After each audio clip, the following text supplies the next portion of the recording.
बहुत स्वागत है आपका। आप देख रहे हैं इंडिया टीवी। आपके साथ मैं हूं प्राची पाराशर। नेहरू तारा मंडल से ये सबसे बड़ी कवरेज जारी है क्योंकि भारत एक इतिहास रचने जा रहा है।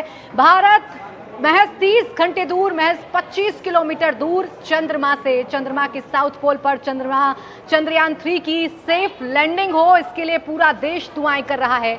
हमारे साइंटिस्ट पूरी तरीके से तैयार हैं। चंद्रमा पर जब चंद्रयान उतरेगा तो क्या होगा, चंद्रमा पर चंद्रयान भेजने के पीछे का मकसद क्या है, चंद्रमा से क्या चीजें हासिल होंगी, पूरी दुनिया की नजरें चंद्रमा पर क्यों हैं। कल 6:04 का समय रखा गया है। कल शाम 6:04 वो समय होगा जब भारत का चंद्रयान 3 चंद्रमा पर उतरेगा, चंद्रयान 3 की लैंडिंग होगी। ये समय शाम के वक्त का क्यों मुकर्रर किया गया है? क्या शाम के वक्त जब ये लैंडिंग होगी उस वक्त समय चेंज तो नहीं हो जाएगा? क्या प्लान ए के साथ साथ प्लान बी भी इसरो के साइंटिस्ट ने तैयार किया है? इन तमाम सवालों के जवाब आज आपको मिलेंगे इंडिया टीवी पर। मेरे साथ खास मेहमान जुड़ेंगे जो आपके एक एक सवाल का जवाब देंगे। मेरे साथ इस वक्त खास मेहमान हैं Shri K Balachandran, senior technical expert, Nehru Tara Mandal, आपका बहुत स्वागत है।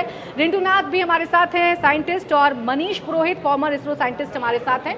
आप तीनों का बहुत बहुत स्वागत है।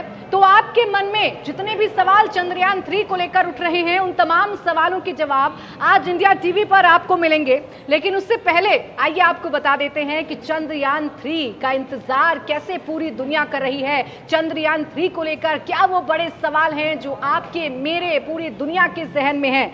सबसे बड़ा सवाल यही है कि चंद्रयान 3 की लैंडिंग का काउंटडाउन शुरू हो गया है। 6:04 पर यह लैंडिंग होगी। क्या ये समय बदला तो नहीं जाएगा? अभी लैंडर विक्रम के सभी हिस्से ठीक से काम कर रहे हैं, इसरो की तरफ से जानकारी साझा की गई है। लैंडर विक्रम 30 किलोमीटर की दूरी पर लैंड करेगा। 30 किलोमीटर की जो दूरी है वो अभी बताई जा रही है और ये दूरी धीरे धीरे करके कम होगी। इसकी पूरी एक प्रक्रिया है। आखिरी मिनट कितने क्रूशियल होंगे ये भी हम आपको बताने की कोशिश करेंगे। लेकिन मिशन मून को लेकर हिंदुस्तान अगर चांद मुट्ठी में करेगा तो वो मुट्ठी में कैसे करेगा, उसको लेकर क्या बड़े सवाल हैं। तो सबसे पहले आपके सामने रखती हूं, शाम 6:04 पर ही लैंडर क्यों उतर रहा है? एन मौके पर लैंडिंग का वक्त तो नहीं बदल जाएगा? चंद्रयान 3 से भारत को क्या हासिल होगा? और क्या चांद की सतह पर इतने बड़े गड्ढे हैं कि पूरा एवरेस्ट समा जाए, जो आम भाषा में चर्चा की जा रही है, जो फोटोज आए हैं उसको लेकर पूरे देश भर में जो चर्चाएं हैं, उन तमाम सवालों के जवाब आज आपको इंडिया टीवी से मिलेंगे। साउथ पोल में ही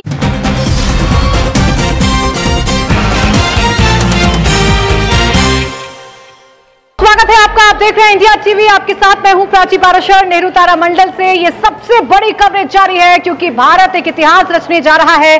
भारत महज 25 किलोमीटर दूर चंद्रमा से, चंद्रमा के साउथ पोल पर चंद्रयान 3 की सेफ लैंडिंग हो, इसके लिए पूरा देश दुआएं कर रहा है। हमारे साइंटिस्ट पूरी तरीके से तैयार हैं। चंद्रमा पर जब चंद्रयान उतरेगा तो क्या होगा, चंद्रमा पर चंद्रयान भेजने के पीछे का मकसद क्या है, चंद्रमा से क्या चीजें हासिल होंगी, पूरी दुनिया की नजरें चंद्रमा पर क्यों हैं। कल 6:04 का समय रखा गया है। कल शाम 6:04 वो समय होगा जब भारत का चंद्रयान 3 चंद्रमा पर उतरेगा, चंद्रयान 3 की लैंडिंग होगी। ये समय शाम के वक्त का क्यों मुकर्रर किया गया है? क्या शाम के वक्त जब ये लैंडिंग होगी उस वक्त समय चेंज तो नहीं हो जाएगा? क्या प्लान ए के साथ साथ प्लान बी भी इसरो के साइंटिस्ट ने तैयार किया है?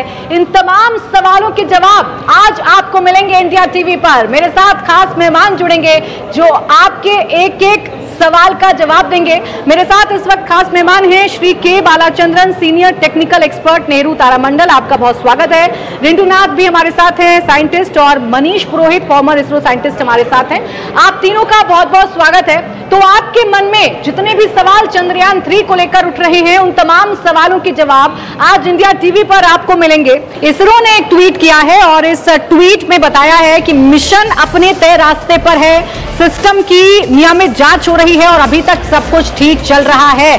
जैसे ही कुछ ही घंटों का फासला बचा है और इस कुछ ही घंटों के फासले में सबसे ज्यादा जरूरी यह है कि जो हमारा विक्रम लैंडर है उसको लगातार देखा जाए, जांच की जाए कि आखिर उसकी स्थिति कैसी है। और इसरो लगातार विक्रम लैंडर के बारे में जानकारी देश के साथ भी साझा कर रहा है। मिशन अपने तय रास्ते पर है, यानी जहां पर जाना है चंद्रयान 3 को, उसी रास्ते पर चंद्रयान 3 आगे बढ़ रहा है। और जो पूरा का पूरा सिस्टम है, जो आप विक्रम लैंडर है वो पूरी तरीके से ठीक हालत में है। सब कुछ जिस तरीके से तय किया गया था उसी हिसाब से चल रहा है। अभी तक की स्थिति ये है, ठीक 25 किलोमीटर दूरी पर अभी विक्रम लैंडर है। 25 किलोमीटर की दूरी से इसे चांद के सरफेस तक लाना है। उससे पहले की जो तमाम प्रक्रियाएं हैं वो इसरो की तरफ से पूरी की जा रही हैं और उसमें एक ये है कि नियमित जांच की जाए। शुरुआत मनीष पुरोहित जी आप ही से कर रही हूं।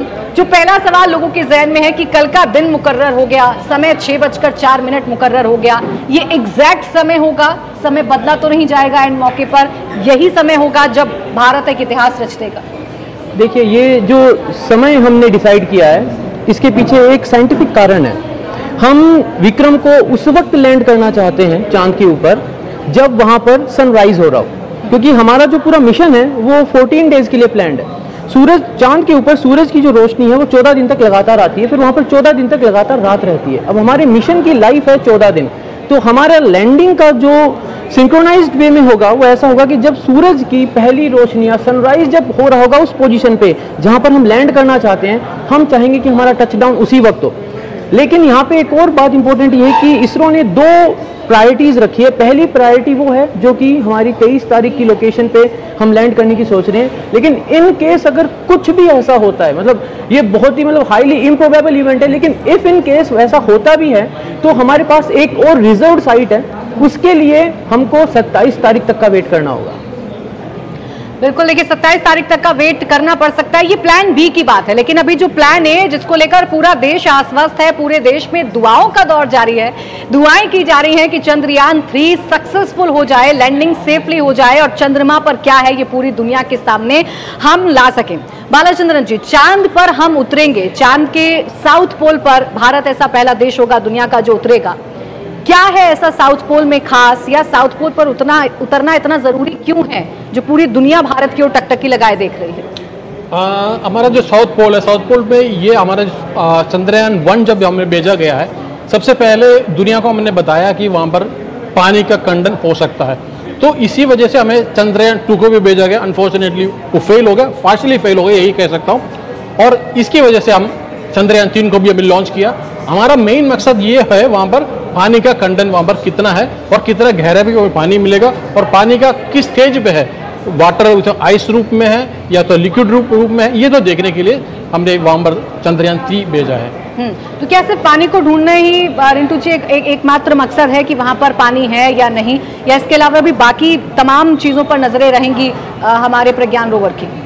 इसमें जो साइंटिफिक इंस्ट्रूमेंट्स लगे हैं, इसमें 6 इंस्ट्रूमेंट्स है, 4 विक्रम पे है जैसे मैंने बोला और 2 प्रज्ञान रोवर पे है। रोवर पे जो इंस्ट्रूमेंट्स लगे हैं ना वो स्पेक्ट्रो एनालिसिस करना है ना। स्पेक्ट्रम एनालिसिस क्या करते हैं, वो एलिमेंटल पार्टिकल्स क्या है, उसमें एलिमेंट्स क्या है उसकी खोज लेते हैं। उसमें H2O भी हो सकता है और अदर मिनरल्स भी हो सकते हैं। स्पेक्ट्रल एनालिसिस उसी के लिए किया जाता है कि वो एलिमेंट्स क्या है और उसका केमिकल कंपोजिशन क्या है। तो स्पेक्ट्रोमीटर है, स्पेक्ट्रल एनालिसिस दोनों है उसमें है। जबकि विक्रम के पास जो 4 है वो डिफरेंट पर्पस के लिए है। वो सिस्मिक, जैसे कि मैंने बोला, सिस्मिक एक्टिविटीज़, मतलब वो तो मतलब मून को एक आता है नहीं, कब आता है, कितनी फ्रिक्वेंसी में आते हैं। उसके बाद प्लाज्मा डेंसिटी, थर्मल कंडक्टिविटी, ये सारे टेस्ट इसमें 4 होंगे। तो टोटल 6 इक्विपमेंट्स हैं। 14 दिन तक, जैसे कि सर ने बताया कि 1 lunar day is 14 days earth days. So वो 14 दिन तक ये साइंटिफिक एक्सपेरिमेंट्स करते रहेंगे। 14 दिन के बाद जो ल्यूनर नाइट आए उसमें टेम्परेचर इतने कम हो जाएंगे, -150 डिग्री सेल्सियस और सो। उसके बाद प्रोबेबिलिटी ये है कि इंस्ट्रूमेंट्स और नहीं काम करें, बट उसके बाद हो सकता है कि फिर से लूनर डे आ जाए एंड ये जितनी बैटरी लाइफ रह गई उसके फिर से अनदर 14 दिन का लाइफ फिर मिलेगा, but that will be bonus. Otherwise 14 दिन के लिए मिशन लाइफ इज 14 डेज। धरती से इतना दूर चंद्रयान 3 जब चंद्रमा पर लैंड करेगा तो कैसे संपर्क होगा? चंद्रयान 3 से जब प्रज्ञान रोवर चंद्रमा की सतह पर होगा तो वो वहां पर क्या काम करेगा? ये जो 14 दिन हम लगातार जिनका जिक्र कर रहे हैं, जो 14 दिन होंगे, ये कितने महत्वपूर्ण होंगे? इस 14 दिन में क्या क्या जानकारियां जुटाई जाएंगी? इन तमाम सवालों के जवाब आइए जानने की कोशिश करते हैं। खास मेहमान मेरे साथ लगातार बने हुए हैं। मनीष, इस पूरे मॉडल की अगर हम जिक्र करें तो प्रोपल्शन मॉड्यूल पहले अलग हो चुका है, अब इन दोनों पर सबकी निगाहें हैं। ये लैंड होने जा रहा है और जब जैसे ये लैंड होगा उसके बाद प्रज्ञान रोवर नीचे उतरेगा। लैंडिंग के बाद कितना वक्त लेगा प्रज्ञान रोवर नीचे उतरने में? देखिए, लैंडिंग होने के बाद सबसे पहले विक्रम जो है इसके सारे सब सिस्टम्स को अप किया जाएगा। अप किया जाएगा मतलब एक तरीके से आप ये मानिए कि इसको जगाया जाएगा। इसको जगाने के बाद जब ये कम्प्लीटली अप हो जाएगा तो एक कमांड रन होगी। ये जो रैंप है ये फोल्डेड पोजीशन में होगा और इस रैंप पर प्रज्ञान जो है यहाँ पर टाइड अप होगा, बंधा हुआ होगा। तो फिर ये रैंप 2 वेज में खुलेगी। पहले ये ऊपर जाएगी, मतलब ये फोल्डेड होगी 2 पार्ट में, पहले ऐसे ऊपर जाएगी और फिर ये खुल के पूरी सामने नीचे आ जाएगी और यहाँ पर रोवर होगा जो यहाँ से नीचे उतरेगा। जब ये रोवर नीचे निकल रहा होगा तो ये केबल से अटैच्ड होगा रैंप पे, एंड वंस ये पूरा जब टच डाउन कर जाएगा सरफेस पे तो केबल डिटैच हो जाएगा and then start moving on the lunar surface. इस तरीके से इसकी लैंडिंग हो जाएगी। और ये कितनी दूरी तक रहेगा? ये बस बाहर निकल जाएगा, then it can go around on the lunar surface. और यहाँ पर इसके ऊपर भी कैमरा है, इसके ऊपर भी कैमरा है। ये एक दूसरे की फोटोज क्लिक करेंगे, इमेजेस क्लिक करेंगे। जो अपना रोवर है वो सिर्फ अपने लैंडर से कम्युनिकेट कर सकता है। अपना लैंडर जो है वो प्रोपल्शन मॉड्यूल से कम्युनिकेट कर सकता है। अपना लैंडर अपने ग्राउंड स्टेशन से कम्युनिकेट कर सकता है।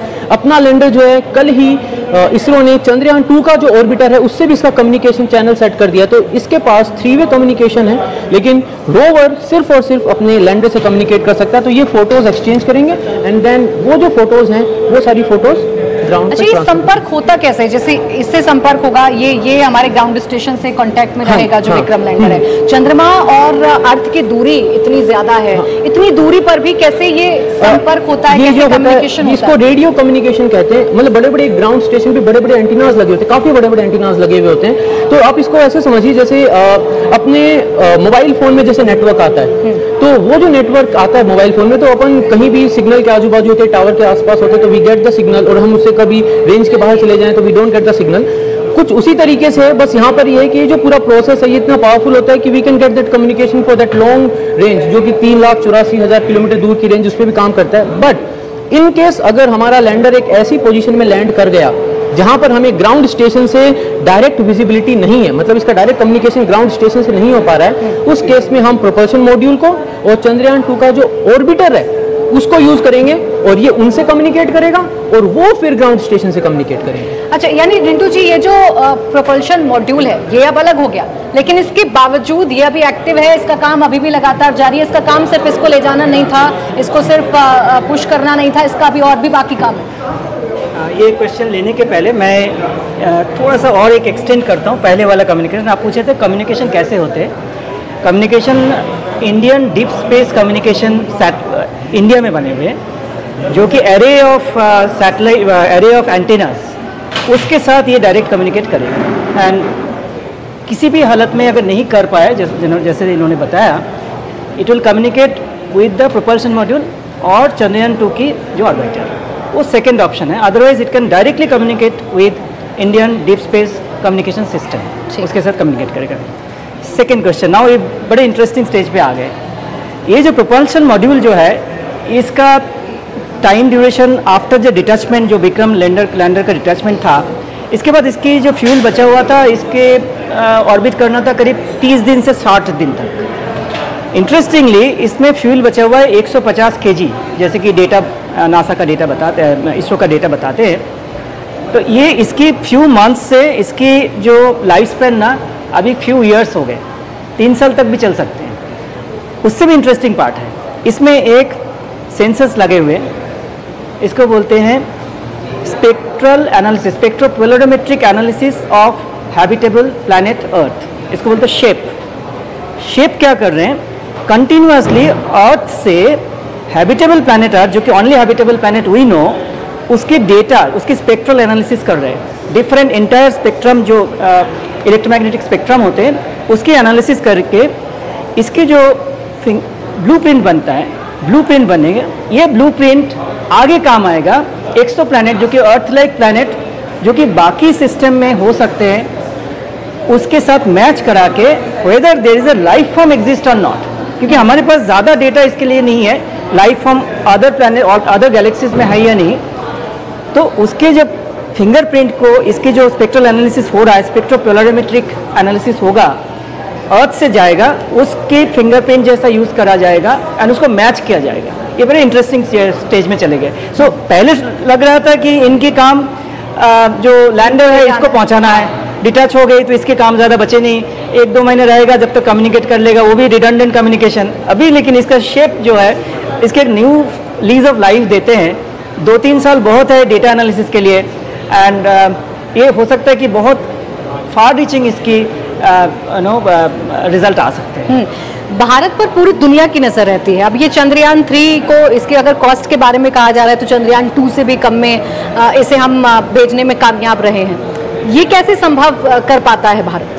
देखिए, इसमें जो ईंधन हमने यूज़ किया है और बहुत ही सस्ता वाला हमने यूज़ किया है, जैसे अमेरिका वगैरह यूज़ करते हैं तो बहुत महंगे से, और उन्होंने जैसे रशिया ने बहुत जल्दी पहुंचा है, हमने पूरे ऑर्बिट में चक्कर लगा के धीरे धीरे हर एक कदम जो है फूक हमने निकाला है। तो इसलिए हमारा कॉस्ट जो टेक्निकली जो इसमें इक्विपमेंट्स लगे वो भी कम कॉस्ट है। और इसके अलावा हमारा जो साइंटिस्ट है, जो इंडिया में जो काम कर रहे हैं जो साइंटिस्ट है, अमेरिका जो काम कर रहे जो साइंटिस्ट है भी बहुत कम रेट है इनका, जो सैलरी वाइज अगर देखा जाए वो भी बहुत कम है, तो इसका कॉस्ट नेचुरली कम होगा।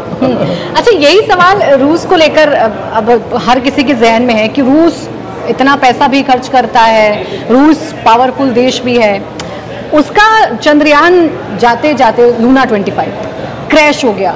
भारत अभी भी उस रेस में शामिल है, भारत तेजी के साथ दौड़ भी रहा है और पूरी उम्मीदें हैं कि भारत वहां पर सेफ लैंडिंग कराएगा और चांद पर क्या है ये पूरी दुनिया को भारत दिखाएगा।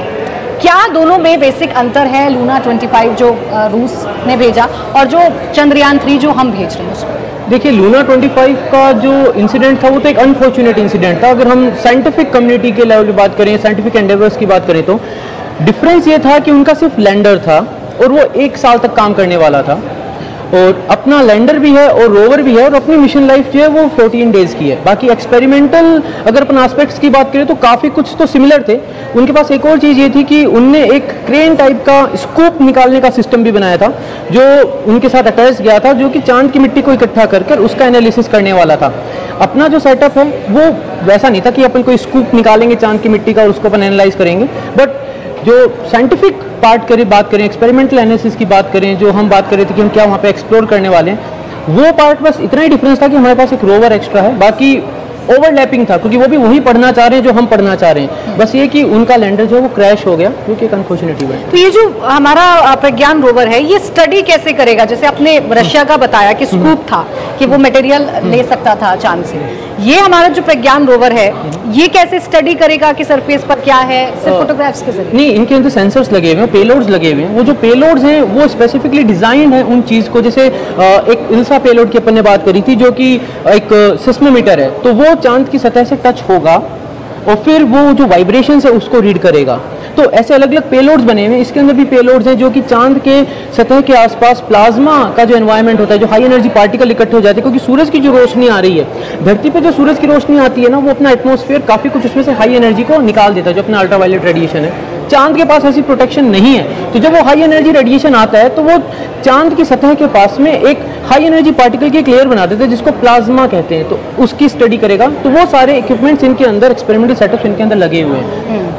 तो इस तरीके से ये पूरी इन्फॉर्मेशन जो है वो पूरी दुनिया के सामने पहुंचेगी। हाँ, ये ग्लोबल साइंटिफिक कम्युनिटी के लिए अवेलेबल होगी ये इन्फॉर्मेशन जो भी हम करने वाले हैं। ये विक्रम लैंडर के जो डेटा जो है इसमें 2 टाइप का होना है। एक है जो थ्रस्टर्स जो इसको कंट्रोल कर रहा है स्पीड को, ये थ्रस्टर्स को जो थ्रस्ट कितनी देनी है, क्योंकि इसमें ना अभी जो है ये बिल्कुल हॉरिजॉन्टल है, मून के साथ ये हॉरिजॉन्टल है और इसकी स्पीड जो है करीब 1600 मीटर पर सेकेंड। 1600 मीटर पर सेकेंड मतलब एक बुलेट की स्पीड की डबल ऑलमोस्ट। उस स्पीड को कम करना है, तो ये काउंटडाउन स्टार्ट होगा कल। अभी तो ये ऑर्बिट ले रहा है, मून को घूम रहा है कि minimum 35 kilometre to maximum 130 kilometre. Around 30 kilometre कल 5:45 उस स्टेज में विक्रम लैंडर का डिसेंट से स्टार्ट होता है। जैसे कि मैंने पहले भी बताया 4 स्टेज में डिसेंट होगा। उस टाइम थ्रस्टर का काम सबसे ज़्यादा इंपॉर्टेंट है, तो इसकी जो पैरामीटर्स, जो सारे पैरामीटर्स चेक होने के साथ साथ इसकी स्पीड, जो हॉरिजॉन्टल स्पीड, वर्टिकल स्पीड, इन दोनों को कंट्रोल करने के लिए प्लस टिल्ट कंट्रोल करने के लिए इसमें बहुत सारे सेंसर्स लगे हुए हैं। वेलोसीमीटर क्या है? ये वेलोसिटी को कंट्रोल मेजर करके बताता है कि इसकी वेलोसिटी कितनी है, lateral velocity as well as vertical velocity, velocimeter. और एक है एक्सीलरोमीटर, वो जायरोस्कोप बेस्ड, मतलब टिल्ट ना हो जाए। क्या होती है टॉर्शन के लिए, ये जब कंट्रोल करने का, वर्टिकल करने का कोशिश करते हैं, ये ऐसा होने की जगह में ऐसा ना, उल्टा ना के घूमने ना लग जाए, तो टॉर्शनल कांस्टेंट होने, इसको मेजरमेंट्स होनी चाहिए जायरोस्कोप बेसिस। तो वो इसमें लगे हुए हैं। ऑल्टीमीटर लगे हुए हैं, ऑल्टीमीटर मतलब इसका ऑल्टीट्यूड नीचे से, जो मैं बोल रहा था फर्स्ट स्टेज के बाद 7.42 किलोमीटर में आ जाना चाहिए नीचे से डिस्टेंस। पहले तो 30 किलोमीटर से स्टार्ट करेगा। 30 kilometre is not very important, it can start from 30, it may start from 25, but what is important is first stage of hard braking हो रही है, जो हार्ड ब्रेकिंग के बाद 7.42 किलोमीटर दैट इज फिक्स्ड, तो उसके लिए ऑल्टीमीटर चाहिए। कितने ऑल्टीट्यूड में ये आएगा, 7.42 एग्जैक्ट मेजरमेंट्स होनी चाहिए। उसके बाद सेकेंड स्टेज जो है ऑल्टीट्यूड होल्डिंग 10 सेकेंड की है। 10 सेकेंड की इंपॉर्टेंस ये है, वो 10 सेकेंड के बाद ये विक्रम लैंडर 6.68 किलोमीटर पे हाइट पे आनी चाहिए। सो ये सारे ऑल्टीट्यूड मेजरमेंट करेंगे। वेलोसीमीटर जो है वेलोसिटी मेजर करके इसकी थ्रस्ट वाल्व जो है वो इधर ज़्यादा थ्रस्ट करे या कम करे, ठीक, मतलब वो उल्टा दिशा में थ्रस्ट देगा तो ये स्पीड कम होते रहता है। तो देन ये टिल्ट होगा। ये थर्ड स्टेज में टिल्ट होने लगते हैं। थर्ड स्टेज मतलब स्मूथ ब्रेकिंग।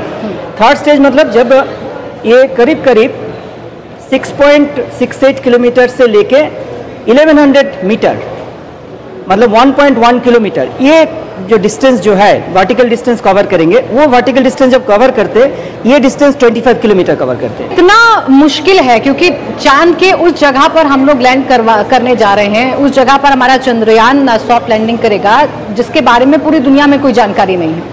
अभी जो इसरो फोटो जारी कर रहा है उसमें जो आम लोग समझेंगे वो ये कि छोटे छोटे गड्ढे हम लोगों को नजर आ रहे हैं, कि छोटे छोटे गड्ढे हैं।